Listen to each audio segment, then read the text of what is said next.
Maybe I should start by saying how good it is to be in Portugal.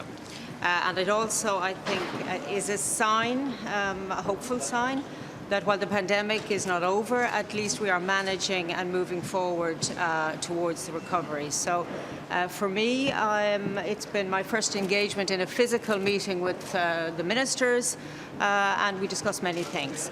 On the banking side, I would say that our focus now is on making sure that companies that had to close because of the public health crisis, that they can reopen, but those that are financially, if you like, vulnerable but have viable plans can be facilitated. So this is about identifying those companies and also about making sure that banks talk early. So we have literally since last year been saying to borrowers and lenders, speak to each other so that we avoid problems. We don't want to see a dramatic rise in non-performing loans. That's key. However, we do expect there will be some increase in non-performing loans, and therefore we are looking carefully at how that can be managed. We came out in December with a strategy, and that is about identifying and having strong secondary markets. But our priority in this crisis, because it's of a very different make than the previous one, is to support those companies, really viable before the public health crisis. They have had no revenue for a long period of time, but they can survive with restructuring and support for the future. So happy to answer a question if there are any. Type of NPLs, on the type of NPLs, I'm sorry. Sorry, I know it's on the type of NPLs that will emerge from this crisis, and how they will compare with the NPLs that emerged from 10 years ago from the previous crisis. How different, if you can comment on how different they will be and how easier or not it will be for banks to sell those on, to dilute them, to basically to reduce that NPL burden again? Well, firstly, I think we all know that bankruptcies have actually gone down in the last year. So that clearly indicates that support measures were helping everyone, and that we don't quite see the extent of non-performing loans. I mean, to your point about how different, look, a non-performing loan is a non-performing loan.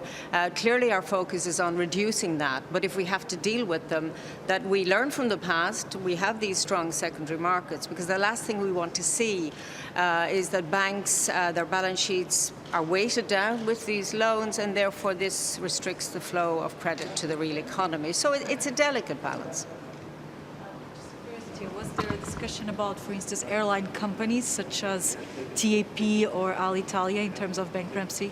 No specific discussion that I was engaged in, just a general remark. We know that the aviation sector globally, but particularly in Europe, has been impacted by the public health restrictions, and there's a lot of discussion within member states about how they can revitalise the aviation sector. It's important for tourism, so no specific discussion. I understand that you spoke about energy taxation. This was more an issue for my colleague, Paolo Gentiloni, but it was discussed. On this, there are some points we are looking, obviously, in terms of the recovery for sustainable recovery, so this whole green agenda, climate, biodiversity. We're looking at this carbon border adjustment mechanism, which is part of ensuring that what we do isn't weakened by what might happen in terms of trade. So there's a lot of initiatives and discussions going on around this side. I would say that COVID-19 has accelerated both the public individuals, citizens, and corporates and the financial system about how lack of, if you like, resilience there was in our system, both the public health and corporates. And therefore, I think this will drive a more rapid transformation towards sustainability.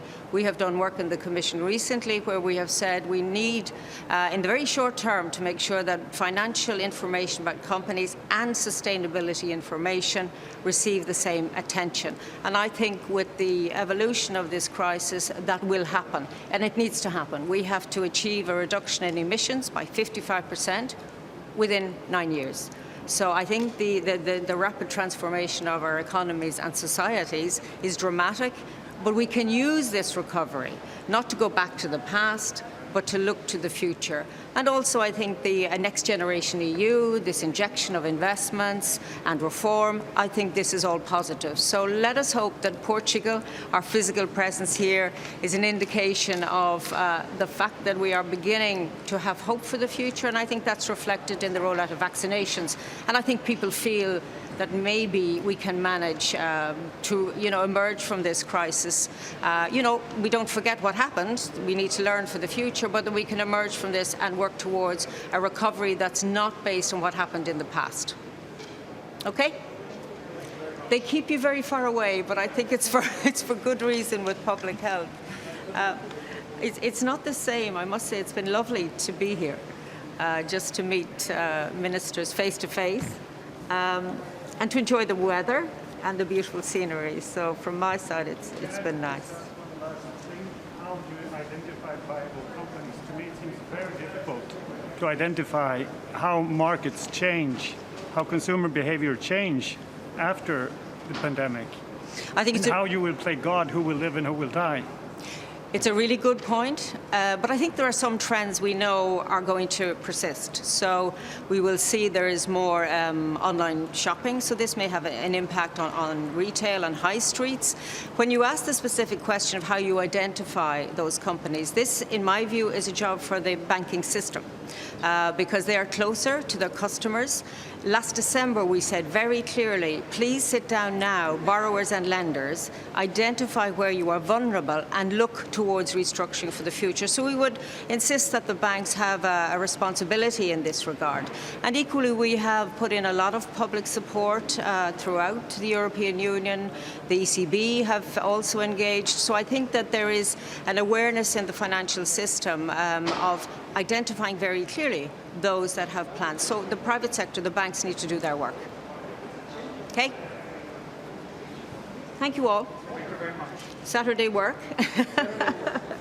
Thank you. Take care. Hope we see each other again. Take care. Thank you for your time.